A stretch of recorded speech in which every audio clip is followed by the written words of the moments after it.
Glasschats. Today is the 22nd of April 2020.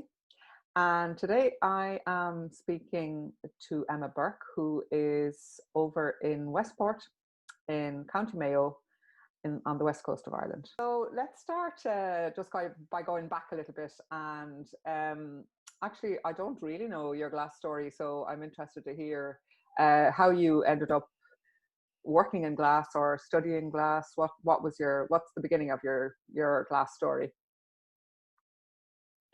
Well, my family are farmers and we have horses. My mother has always been very artistic, as was her father. And when I was in transition year, we were sent on work experience.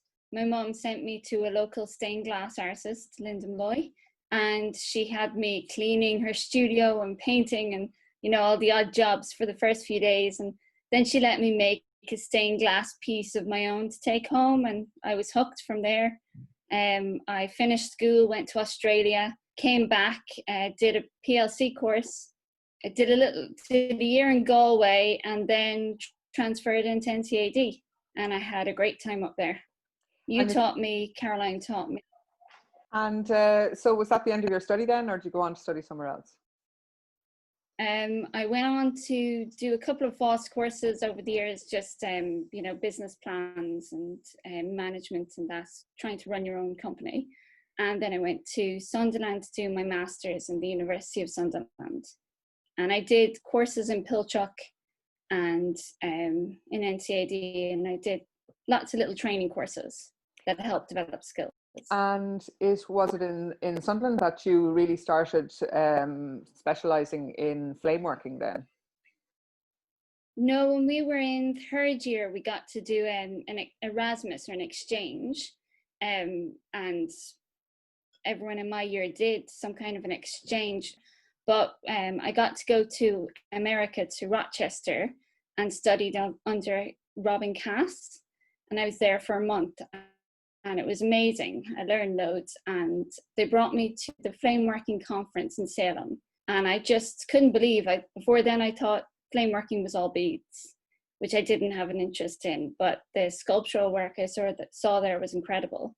So I bought all the equipment and brought it home in my suitcase and handed it over to my dad and said, set up a studio in the stables, which I'm still working in today.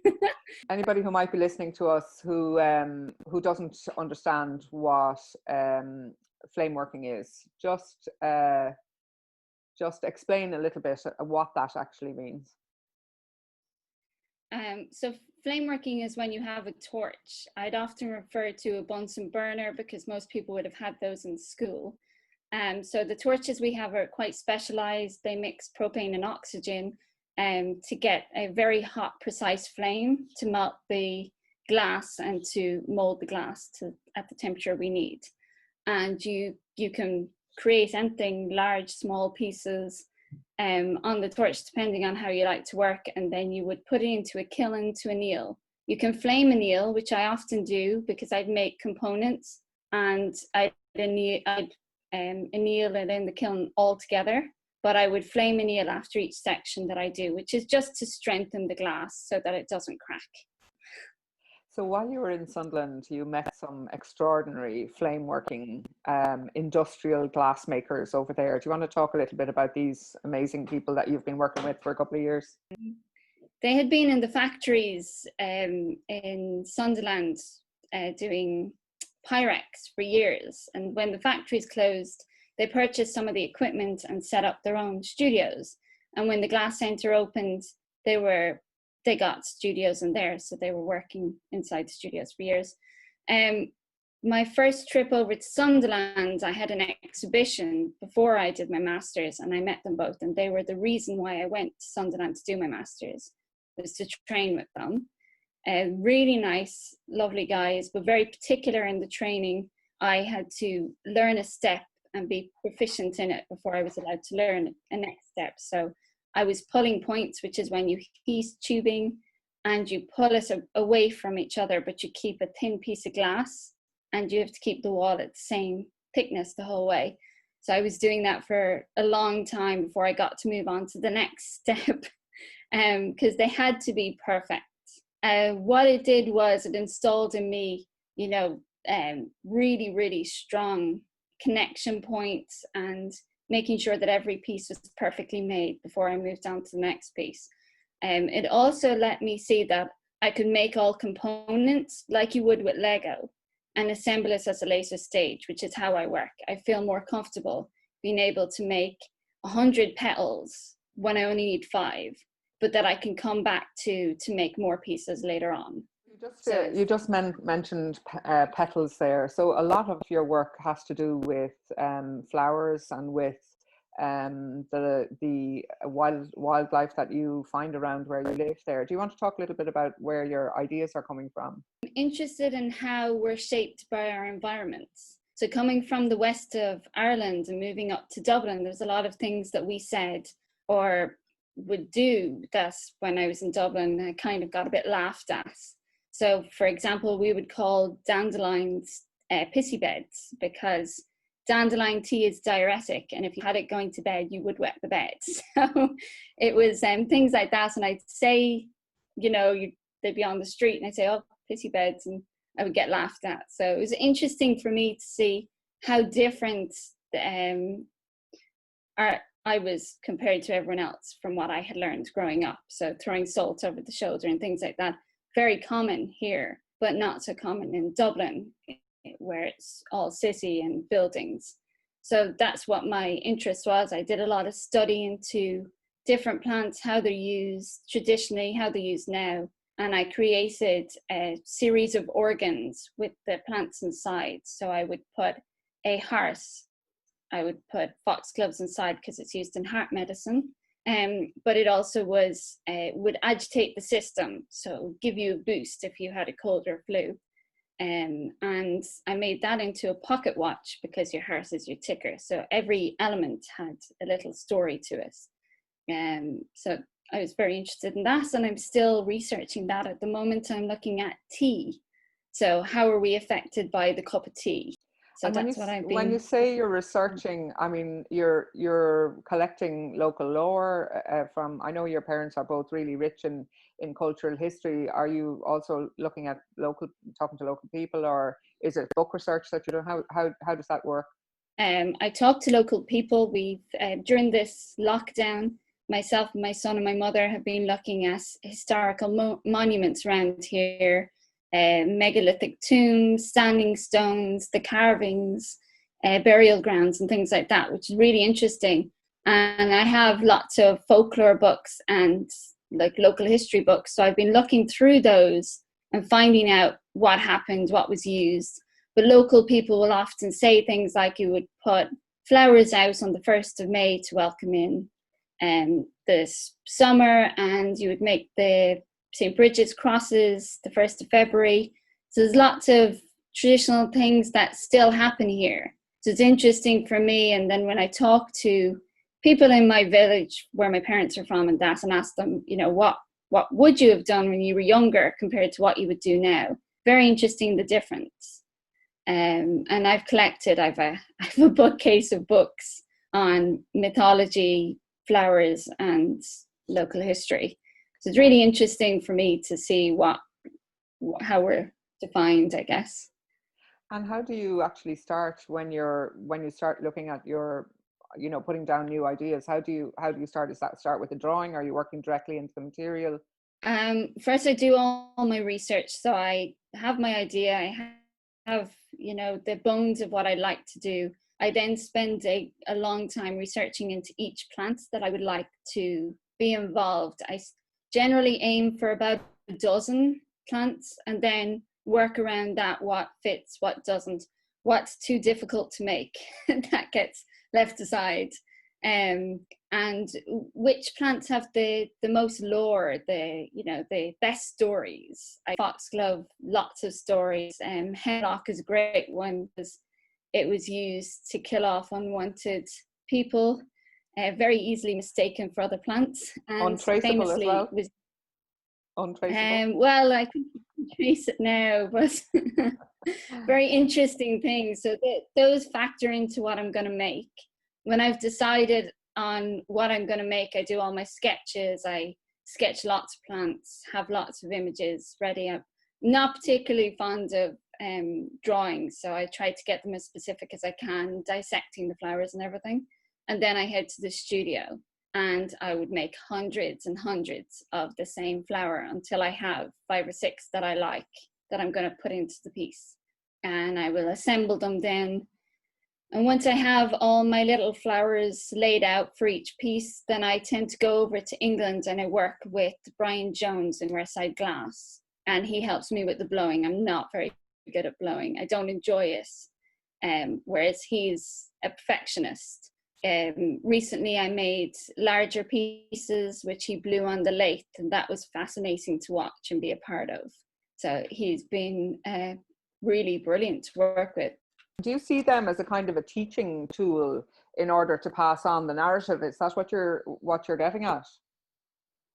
Yeah, it's kind of the heritage. So we have these stories, we have these ideas that are passed from mother to father, or mother to daughter, father to son.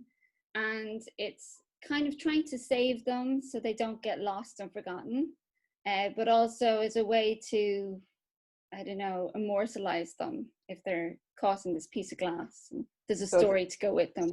So they're encapsulated in these blown forms then as well.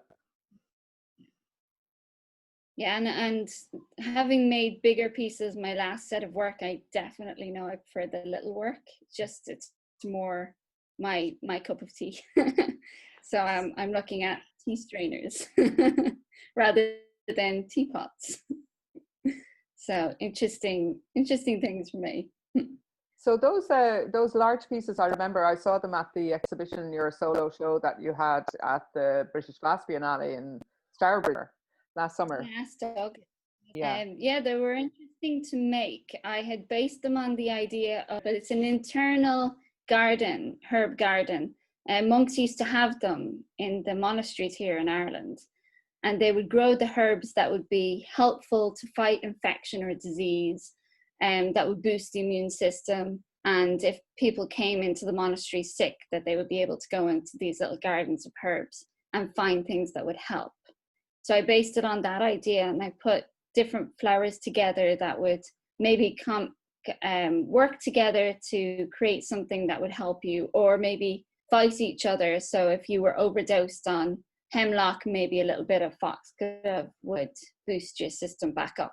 How does it, because you work full time as an artist, how do you make it work for you? I work towards a collection. So I would form an idea, decide on a certain amount of pieces, and then work towards that. And then I apply for exhibitions and go exhibit, show the work. I do some teaching and things, odd jobs.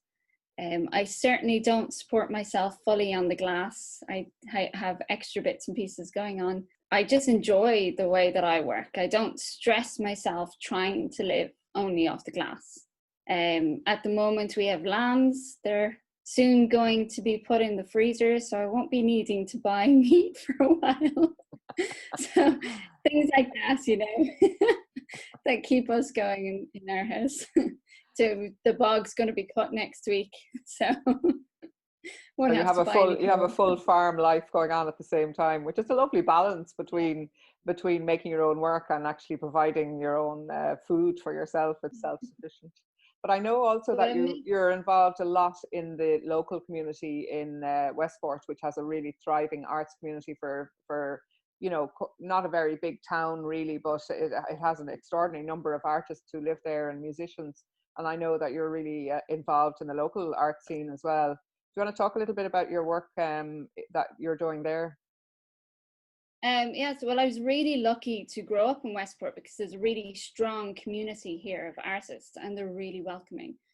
So from a young age, my parents would know a lot of the artists. We would be in their houses, friends with their kids. You could be making bits of jewellery out in somebody's back garden while they're inside having a cup of tea, you know, so that was great. And I did the FOSS course in Westport for my portfolio, which at the time was taught only by local artists. Now I think there's some teachers as well But it was wonderful, and I got first hand with all of them, who knew my parents, which was helpful, and not at the same time, because you can't do anything wrong when everybody knows who you are. But they're really welcoming and supportive. And I went away for many years, and then I came back, and there were really places for you to apply to and things you should be involved in. The last 2 years, I was involved heavily with the arts festival, which is called Westival. Luckily for me, the director of Westival and I were in school already friends, so that helps. Especially when you're trying to push your ideas and hope for the best. We have great community spirit here, and everyone involved in the group involved with the Westival are so supportive and so helpful. And some are artists, some are local businesses. Everybody is trying to help you and trying to get the best they can. So no matter what you need, they'll be like, yeah, we can find that, or that might be stretching it, but let's see what's the closest we can do. So that was wonderful, having that kind of support and never getting a solid no. You know, it was always, we can work around this idea. And as an artist, that's great to hear. The Westival Arts Festival have been very successful the last 2 years. That kind of brings me to just asking you, what were you working on just before the massive homeschooling had to start, and that we were in lockdown? What kind of projects were you involved in just beforehand? I was working towards a new collection. So I had ideas of doing some residencies, which would be great. I applied for a few, but of course now everything has stopped. And I had a couple of exhibitions set up. Some have been postponed. Others I'm waiting to hear back from, which was great. But I'm not sure at the extent that I can say about them. So that's what I was doing here in January. Last year I was really lucky, and I got to make the trophies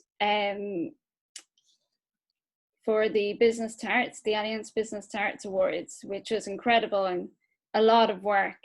14 trophies that look quite similar is hard going. I was also in the Biennale in England at that same time, and was running Westival. So last year was a bit full on and stressful. So I was quite glad for the lockdown actually, to take a bit of a break. But then homeschooling started, and that takes a lot of time. So it hasn't been, you haven't had a minute to even breathe, let alone think about your own creativity at this stage. I would imagine I love the way that your family, you're always work together as a team, all of you, in that wonderful place that you live in. And of course, James is at the center of most of the activities. And I know also that you've also spent a lot of time teaching, James's class and the school kids around your area, making wonderful projects in glass for very young children as well. So that's also been part of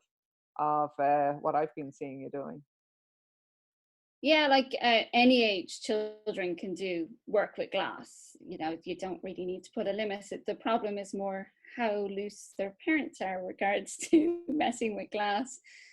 Often I would cover the table in broken pieces of leftover stained glass, and I'd say match them up to make loads of boats, and they'd make 5 or 6 boats, and then I would go, well, you can keep your favorite one, and then we would solder them together. So to be honest, it's like summer holidays to us, because we would generally spend most of that time farming anyway, or trying to avoid the farming, as Dad says. Lots of cups of tea.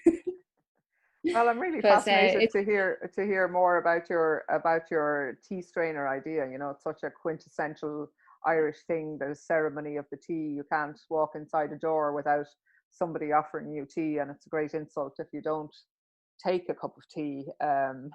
Although more people now, I think, are also offering coffee. But look forward to hearing more about the strainer. I have a travel cup in the car. And I've been delivering shopping to people that can't go out, or dropping things up to neighbours and that. and I have my cup in the car, and they make the tea in the pot. They pour it without me touching anything or them touching my cup, pour in the milk and the tea, and I have sugar in the sachets in the door. And I sit on the car and they sit on the doorstep with the big distance, you know, and have the chats, because most people that are quite under quarantine, that can't leave at all, that are sick and that, they're so missing the social and missing chatting to people. And video chats are grand, but it's just not the same.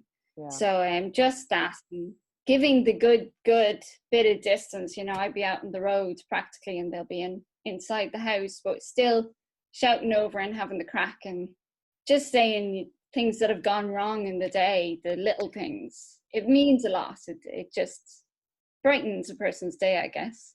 Yeah. I love the fact that you're doing your research while you're doing your community care at the same time throughout COVID. So maybe in the future now we might see you encapsulating your COVID ideas within the tea theme. It must be harder in the estates in Dublin to get out, I guess. It's very, very busy. It's very busy in Dublin, and you have to, you know, walk out onto the street to avoid people and that kind of thing. So, but we're getting used to it, and people getting on with, you know, their lives in the best way they can. So listen, it was lovely chatting, and thank you very much. We could keep going.